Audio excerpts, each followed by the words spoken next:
जय हिंद मेरे प्यारे स्टूडेंट। तो अगर आपके पास 12th विद्यार्थी और आपको देना है कल हिंदी का बोर्ड एग्जाम, तो आप लोग के लिए ये वीडियो एकदम महत्वपूर्ण होने वाली है, क्योंकि बहुत सारे पेपर्स को एनालाइज करने के बाद जो मैंने आपको प्रश्न बताए थे, लगभग हमने सारे सॉल्यूशन जो है आपको करा ही दिए है। ठीक है, और अभी तक आपने कुछ भी नहीं पढ़ा हुआ है और आप सोच रहे हैं कि भाई अगर मैं बोर्ड एग्जाम में फेल ना हो जाऊं, भाई मेरे नंबर जो है कैसे आएंगे बोर्ड एग्जाम में। तो अभी तक अगर मैं कुछ भी नहीं पढ़ा हुआ है ना, फिर भी मैं आपको बता रहा हूँ कि इस वीडियो को देखने के बाद आपके यहाँ पे 40 से 45 नंबर जो है ना आपके यहाँ पे आ जाने वाले हैं, ये मैं आपको गारंटी देता हूँ। बस आप वीडियो ध्यान से देखिएगा। जो अभी तक कुछ भी नहीं पढ़े हैं, या फिर जिनको भी जितना पढ़ना होगा ना, वो अभी तक जितना भी पढ़ना होगा वो सारी चीजें यहाँ पे पढ़ लिए होंगे। लेकिन अब बारी है कि आप बोर्ड एग्जाम में कुछ भी ना है तो भाई क्या लिखेंगे, भाई काफी छोड़ कर तो आना नहीं है। तो आइए मैं बताते हैं एक पेपर्स को लेकर के। जैसे आप देख सकते हैं मेरे पास बहुत सारे पेपर्स थे, तो आइए इसमें हम एक पेपर को लेकर के और आपको हम बताते हैं कि कैसे आप बोर्ड एग्जाम में लिखेंगे कि आपको बोर्ड एग्जाम में लगभग यहाँ पे 40 से 45 मार्क जो है आपको देखने को यहाँ पे मिल जाए। ठीक है, बस अभी आप ध्यान से देखते चलिएगा, सारी चीजें आपको यहाँ पे क्लियर होते चलेंगे। अब देखिए भाई, थोड़ा यहाँ पे गला भी आपको वैसे ही लग रहा होगा। ठीक है, बहुत सारा भाई मतलब इतने सारे कंटेंट शेयर करने में ना बहुत ज़्यादा टाइम लगता है, तो एक वीडियो को लाइक जरूर से कर दिया करिए। ठीक है,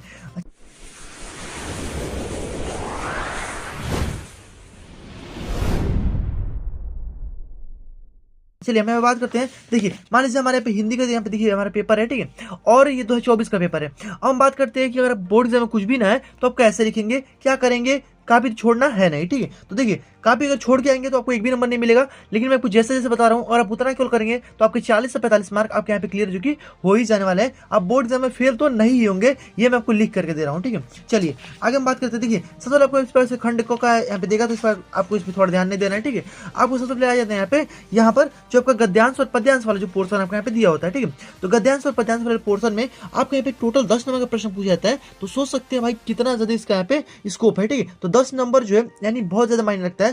अगर आप इसमें से ना जैसे 5 प्रश्न आपको यहाँ पे दिए होते हैं और सभी के सभी 2-2 नंबर के होते हैं, और अभी इसमें 4 भी अगर कर दिया ना तो आपके 8 नंबर जो है फिक्स यहाँ पे हो जाने वाले हैं। अब भाई कैसे, जैसे मान लीजिए कि हमारे किसी भी लेसन का होता है, तो अगर हमको मान लीजिए लेसन भी नहीं पता है कि भाई ये किस लेसन से लिया गया है या फिर इसके लेखक कौन है, मान लीजिए कुछ भी हमको नहीं आ रहा है, तो आपको इस प्रकार से प्रश्न देगा, यानी आपको यहाँ पे गद्यांश दे देगा। आपको लिखना है कैसे वो आप ध्यान दीजिए। जैसे मान लीजिए हमारे यहाँ पे दिया है कि जन का प्रवाह जो है किस तरह से होता है। अब इसमें आप खोजिए कि भाई जन का प्रवाह हमारे कहाँ पे लिखा हुआ है, और वहीं से आप एकदम इसको छाप दीजिएगा। एक लाइन को, एक दो तीन लाइन, 2 लाइन को यहाँ पे छाप दीजिएगा। ठीक है, जैसे मान लीजिए हमारे पे दिया है कि जन का प्रवाह जो है वो किस तरह होता है, तो अभी यहाँ पे लिखा गया है हमारे यहाँ पे जन का प्रवाह जो है अनंत होता है, और यहाँ पे 77 वर्षों से भूमि के साथ राष्ट्रीय एवं जन तादाद में प्राप्त किया है। ठीक है, इस प्रकार से आप करते हुए वहाँ पे 2-3 लाइन आपको यहाँ पे लिख देना है, क्योंकि 2 नंबर का है। आपको आसानी से एकदम नंबर जो है आपको इसमें मिल जाने वाला है। आपको इसमें नंबर जो एग्जामिनर एकदम काटेगा ही नहीं, क्योंकि वो जान रहा है बच्चा कि भाई वो बच्चा जो होगा वो इसी में से लिखेगा, इससे बाहर तो लिखेगा है नहीं। ठीक है, ये आपको क्लियर।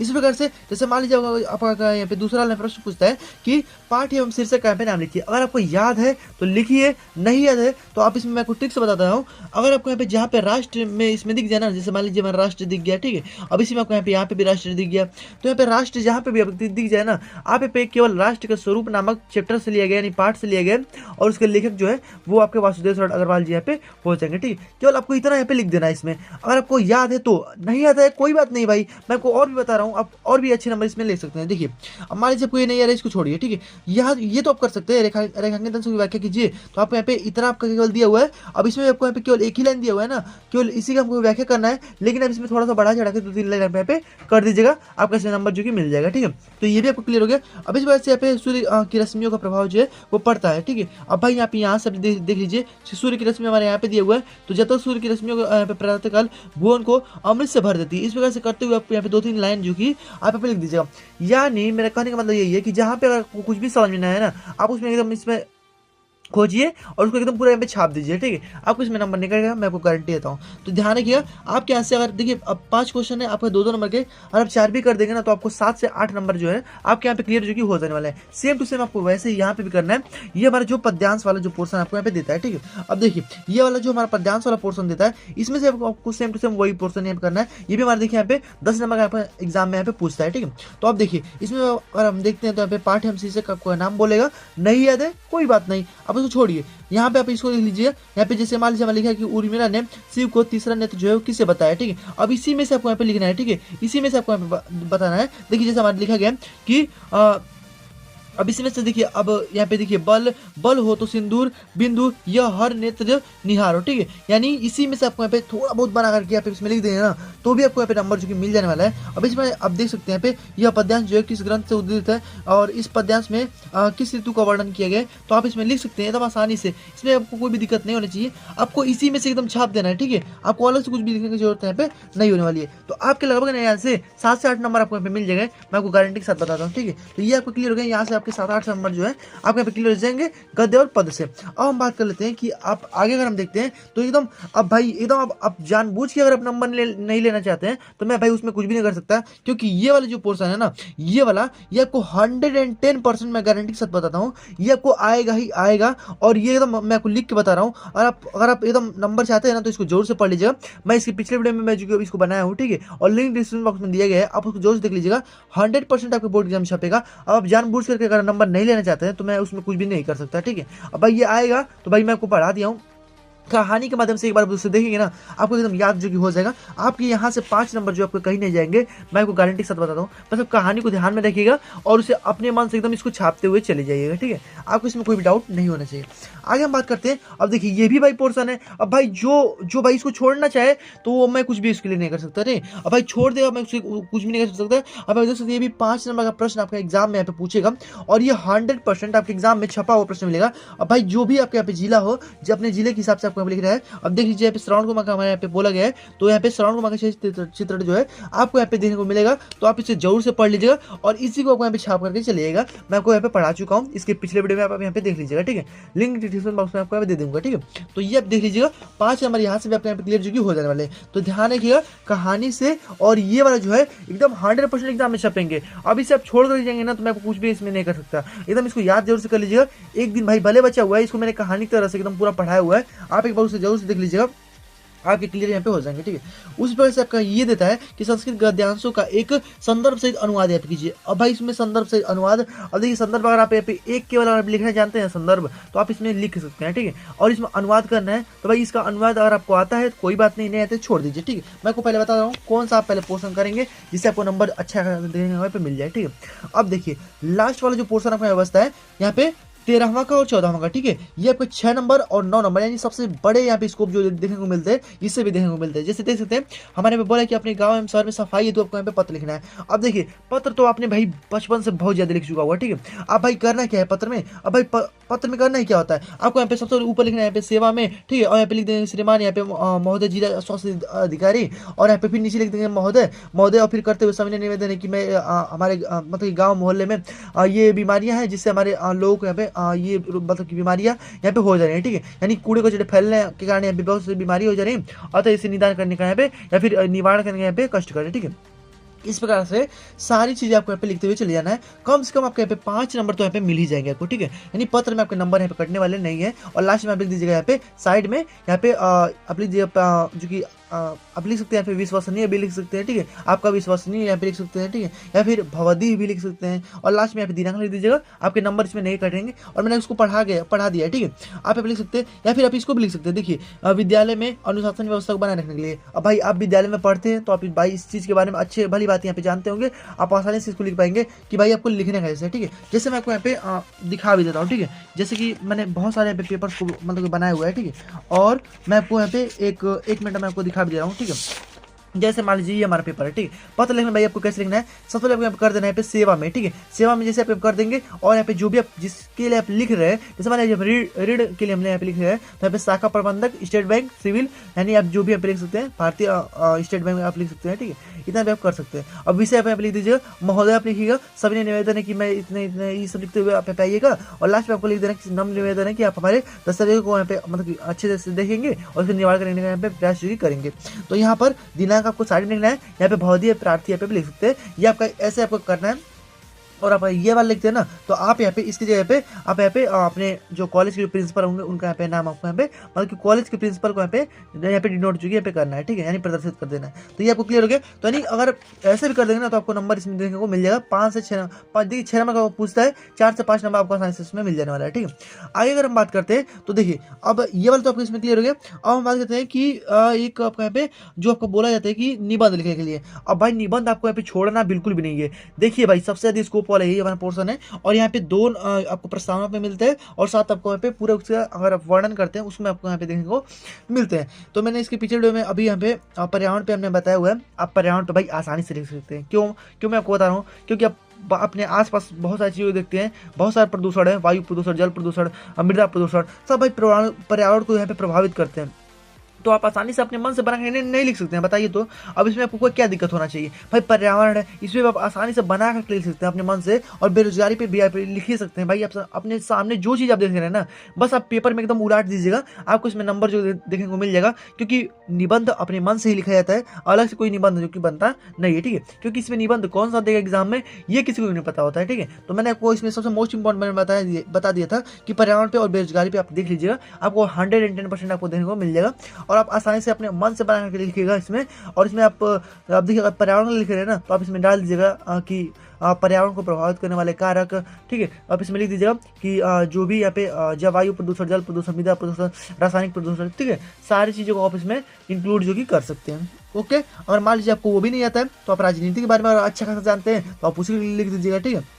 नई शिक्षा नीति में कंप्यूटर का योगदान, और भाई ये तो अपने मन से आप लिख सकते हैं, ठीक है। भाई कंप्यूटर के आने के कारण आप देख सकते हैं कि पूरा लग रहा है कि ये विज्ञान जो है एक अभिशाप है, ठीक है। इस प्रकार से आपने एक पूरा निबंध ही पढ़ा होगा, तो ये आप इस पर आसानी से लिख सकते हैं कि हमारे जो काम है कितने ज़्यादा मतलब कि फास्ट हो गए हैं कंप्यूटर की वजह से, ठीक है। आप इस वजह से अपने मन से पूरा बनाते हुए कम से कम एक 2 पेज आप लिख दीजिए ना, आपको यहाँ पे कम से कम मैं आपको बता रहा हूँ, तो आपको यहाँ पे 6 से 7 नंबर आपको यहाँ पे क्लियर हो जाने वाला है। आपके कई भी यहाँ पे नंबर जो कि गए नहीं है, ठीक है। अब हम बात करते हैं, इसमें लगभग आपके बहुत सारे प्रश्न जो कि क्लियर हो गए हैं। अब हमको लग रहा है कि यहाँ पे 30 नंबर आपको यहाँ पे लगभग क्लियर हो गए होंगे। अब देखिए, अब आपका लास्ट में यहाँ पे बोलता है, अब देखिए यहाँ पे जीवन परिचय की अगर हम बात करते हैं, तो आप केवल और केवल ये वाला पढ़ लीजिएगा। और इसमें से मैंने आपको बताया था कि मैंने आपको यहाँ पे दूसरा वाला जो है पोर्सन है हमारे बना हुआ है, इसमें रामधारी सिंह दिनकर का मैंने आपको बताया था, ठीक है। आप उसको जोर से पढ़ लीजिएगा, आपको कोई भी एक, ठीक है, तो कोई भी एक आप यहाँ पे अपना यहाँ पे देख लीजिएगा, ठीक है। जैसे मान लीजिए हमने यहाँ पे हजारी प्रसाद द्विवेदी का मैंने आपको पढ़ा रखा है, ठीक है। मैं आपको दिखा दे रहा हूँ, ठीक है, आपको कहीं जाने की जरूरत नहीं है, मैं आपको यहीं पे दिखा दे रहा हूँ, आप आसानी से आप क्लियर जो कर सकते हैं, आपको इसमें कोई भी डाउट यहाँ पे नहीं होना चाहिए, ठीक है। देख लीजिए, मैं आपको कभी दिखा दे रहा हूँ कि कौन सा आपको यहाँ पे ध्यान रखना है, ठीक है। देखिए मैंने आपको पढ़ा रखा है, और ये वाला कलर ध्यान रखिएगा यहाँ पे, इस प्रकार से एकदम शॉर्ट ट्रिक से आप ध्यान रखिएगा। और मैंने इसको पूरा यहाँ पे लिख के भी बताया हुआ है, आप आसानी से बस इसको पढ़ लेंगे ना, आप यहाँ पे एकदम क्लियर हो जाएंगे, क्योंकि पूरे एग्जाम में यहाँ पे पूछा गया प्रश्न है। और देखिए इसमें यहाँ पे आया हुआ है, ठीक है। तो ध्यान रखिएगा इसको, आप एकदम एक बार वीडियो को जरूर देख लीजिएगा। आपके यहाँ पे 5 नंबर जो है ना कहीं नहीं गए होंगे, मैं आपको गारंटी दे रहा हूँ। आपको अगर देखिए मान लीजिए जो पढ़ के गए हैं वो नहीं है एग्जाम में, मान लीजिए आपने कोई दूसरा पढ़ा हुआ है, वासुदेव शरण अग्रवाल का मान लीजिए आपने पढ़ा हुआ है, तो अगर आपको नहीं आता है बोर्ड एग्जाम में, आप उसी को छाप करके चले जाइएगा, ठीक है। आपको कुछ नहीं कुछ तो एग्जामिनर जो है इतना तो दयालु होगा ही कि आपको 3 से 4 नंबर आपको यहाँ पे दे ही देगा, ठीक है। आपको नंबर नहीं काटेगा, क्योंकि भाई एग्जामिनर का भाई मन नहीं करता कि वो आपका नंबर काटे, ये करे वो करे, ठीक है। आपको अच्छा नंबर देना चाहता है, ठीक है। तो आप ध्यान रखिएगा, अगर आप इसको तैयार कर लेते हैं तो आपको एकदम बेहतर रहेगा। और आपको जो भी याद है ना, आप उसको जोर से लिख करके आएगा, छोड़ करके आपको यहाँ पे नहीं आना है, ठीक है। जैसे मान लीजिए आपको यहाँ पे ध्यान रखिए ना इस प्रकार से। और इस वाले में मैं आपको बता रहा हूँ, तो इस वाले में देखिए सबसे मोस्ट इंपॉर्टेंट कौन सा है, मैंने आपको रामधारी सिंह दिनकर का मैंने आपको बताया था। लगभग सभी एग्जाम में यहाँ पे पूछे गए यहाँ पे प्रश्न है, ध्यान रखिए। और ये मैंने पूरे विद सॉल्यूशन मैंने आपको बताया था, ठीक है। आप देख सकते हैं विद सॉल्यूशन मैंने आपको यहाँ पे कराया हुआ है। तो अगर आप एक बार इसको देख लेंगे ना, आपको आसानी से ट्रिक के माध्यम से मैं आपको शॉर्ट ट्रिक से मैंने इसको बताया हुआ है, आपको आसानी से क्लियर हो जाएगा। और देखिए आपको अपने इसमें जो भी पढ़ा हुआ है, मान लीजिए शंकर प्रसाद का आपने पढ़ा हुआ है, कोई दिक्कत नहीं, आप उन्हीं को यहाँ पे छाप करके चलेगा। 3 से 4 नंबर आपके यहाँ पे कोई कहीं नहीं गए हैं, ठीक है। आपको आसानी से क्लियर हो जाने वाले, ठीक है। तो ध्यान रखिए, मोस्ट इंपॉर्टेंट मैंने आपको जितना बताया ना, लगभग आपके इससे 35 से आपको 33 नंबर तो एकदम पार ही हो जाएंगे आपके पासिंग नंबर। लगभग आपके 35 से 40 नंबर आपके यहाँ पे क्लियर हो जाने वाले हैं। और अगर आप इसमें थोड़ा बहुत और नंबर लेना चाहते हैं ना, तो मैंने पूरा यहाँ पे सॉल्यूशन जो है मैंने इसका कराया हुआ है।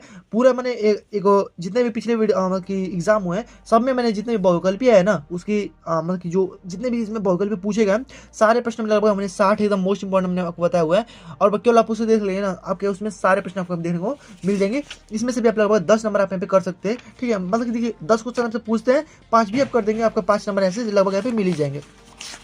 तो देखिए लगभग के बहुत सारे प्रश्न आपको क्लियर हो गए। और हम बात करते हैं कि मुहावरे और लोकोक्तियाँ भाई आप कैसे लिखेंगे। तो मुहावरे और लोकोक्तियाँ अगर देखते हैं ना, तो देखिए अगर आप इसमें ये मान लीजिए 2 नंबर आपसे यहाँ पे पूछता है, तो आप आसानी से अगर आपको जो आए उसको आप लिखिएगा, नहीं आए कोई दिक्कत नहीं, ठीक है। देखिए जैसे आपको मुंह फुलाना, भाई सबको पता है भाई मुंह फुलाना क्या होता है, कोई भी रूठ जाएगा। तो इस प्रकार से आप तो उसमें देख लीजिएगा हाथ पीले करना। भाई आप बहुत सारे शादी विवाह में गए होंगे, हाथ पीले कहाँ पे होता है, भाई विवाह में ही होता है, तो विवाह हो जाना, ठीक है। तो ये आप ध्यान रखिएगा।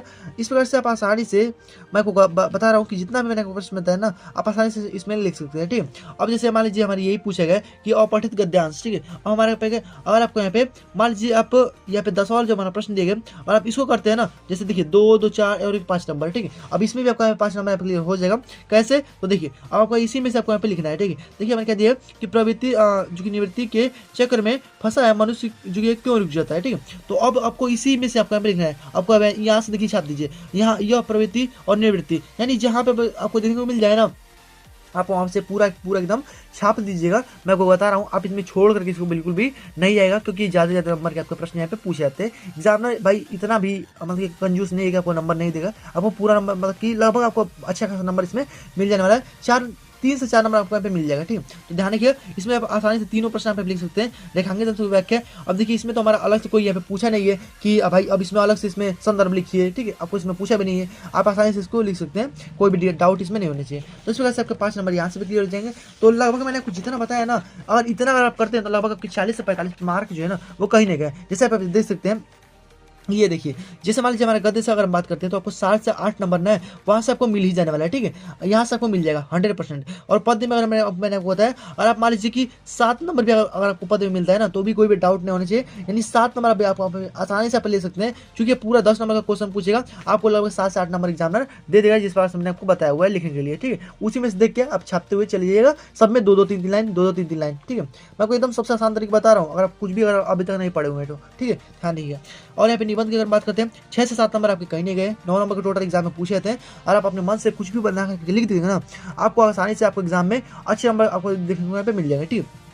33 मार्क्स तो हमें प्लस जो कि कर ही जाएंगे, ठीक है। आपको इसमें मतलब फेल तो नहीं ही होंगे, मैं आपको एकदम लिख कर गारंटी दे रहा हूँ। अब देखिए पंचलाइट मैंने आपको बता ही दिया, पत्र मैंने आपको बता ही दिया कि कौन सा भाई आपको कैसे लिखना है, किस प्रकार से आप अपने पत्र को लिखेंगे, सेवा में महोदय, ये सारी चीज़ें आपको बस केवल इसमें ध्यान रखना है। एग्जामिनर यही सब चेक करते हैं कि भाई उसने सही से यहाँ पे उसको एकदम क्रम से एकदम लिखा हुआ है कि नहीं लिखा हुआ है, ठीक है। अब देखिए पंचलाइट मैंने आपको बता ही दिया कि अगर आप ध्रुव या तेरा कहानी को ध्यान रखते हैं भाई, ये हर एग्जाम में यहाँ पे पूछा गया है, ठीक है। तो इसको ध्यान रखिएगा, एकदम मोस्ट इंपॉर्टेंट है, तो नोट कर लीजिएगा, ठीक है। एकदम इसको पढ़ लीजिएगा भाई। अब इसको आप छोड़ेंगे तो भाई आपकी ये बेवकूफ़ी ही होगी, इसको एकदम रट लीजिएगा, ठीक है। मैं एकदम कहानी के माध्यम से इसको बताया हुआ है। अब देखिए सवाल को मैंने आपको बता ही दिया कि ये भी आपके 5 नंबर क्लियर हो जाएंगे। और जीवन परिचय में 10 नंबर, मान लीजिए आपको इसमें 8 नंबर मिल गया तो भी आपको इसमें 2 का मिला करके यहाँ पे 10 नंबर होगा। मान लीजिए एक में आपको यहाँ पे 3 से 4 नंबर का मिल गया, मान लीजिए 8 नंबर भी आपको यहाँ पे पा गए ना, तो आपको इसमें आपको अच्छे खासा नंबर जो है आपको यहाँ पे मिल जाने वाला है। तो देखिए लगभग आपके यहाँ पे लगभग मान लीजिए 7 नंबर आप यहाँ पे जोड़ेंगे ना, 7 दूनी 14, 7 तरीके 21, और यहाँ पे देखिए 21 नंबर आपकी यही हो जाएगा, ठीक है। 5 5 10, और मान लीजिए कि आपको यहाँ पे 5 15 15 आपको ये भी मिल गए, और मान लीजिए आपको यहाँ पे 10 नंबर 10 है ना, तो मान लीजिए आपको इसमें 8 भी मिल गए, तो भाई कितना हो जाएगा। तो देखिए 15 आपके यही हो गए, और यहाँ पे 21 आपका ये हो गया, 8 मान लीजिए कि यहाँ पे टोटल लगभग यहाँ पे 29 हो गया, और 29 में लगभग यहाँ पे 15 जोड़ देंगे तो 9 5 आपका यहाँ पे 14 हो गया, और यहाँ पे 2 3 और हमारे 4। देखिए लगभग आपके 44 से 45 नंबर जो है ना, और भी आप इधर से उधर से थोड़ा बहुत और इधर से उधर से यहाँ पे खींच लीजिएगा, लगभग आपके अच्छे खासे नंबर आपको यहाँ पे बिना मतलब कि मेहनत के आपको यहाँ पे मिल जाएगा। आपको इसमें कोई भी दिक्कत नहीं होना चाहिए, ठीक है। अब देखिए अब भाई एकदम आपका जिसका भी एग्जाम है उनको सभी लोगों को ऑल द बेस्ट, ठीक है। आप एकदम बोर्ड एकदम फोड़ करके आइएगा, जितने मैंने आपको पढ़ाया हुआ है ना, जो भी मेरे स्टूडेंट हैं जो मेरे साथ में पढ़े हुए हैं, एकदम देखिए 100% मैं बता रहा हूँ वो अच्छे खासे एग्जाम में फोड़ करके आएंगे, आपको इसमें कोई भी डाउट नहीं होना चाहिए। तो बस आज की इस वीडियो में इतना नहीं देते। All the best to all of you, सभी लोगों को एकदम ऑल द बेस्ट कल के एग्जाम के लिए, हिंदी के बेस्ट ऑफ लक, ठीक है। तो बस मिलते हैं नेक्स्ट वीडियो में, तब तक गुड जय, वंदे मातरम।